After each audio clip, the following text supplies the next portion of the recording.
Die rowe is bezig om lekker los te kom. Die vel kom weer, die nieuwe vel.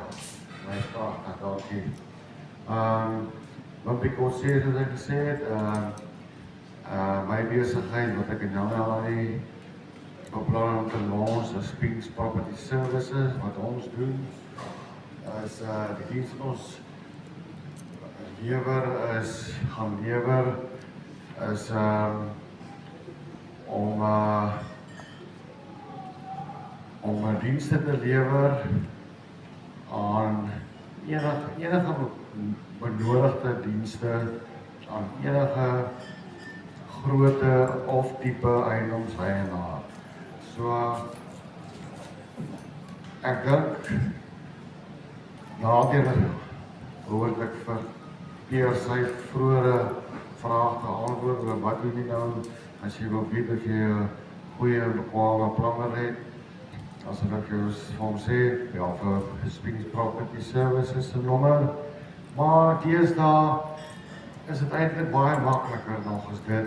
Want nou wanneer jy eers Spinks Property Services gaan opsoek ergens en jy weet dit dalk nie so.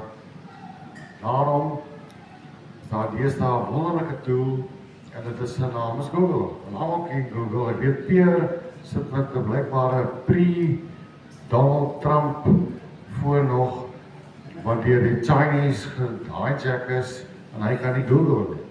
Maar gelukkig het hy sê vir my gelukkig verval sy kontrak om die stupid ding einde van die maand.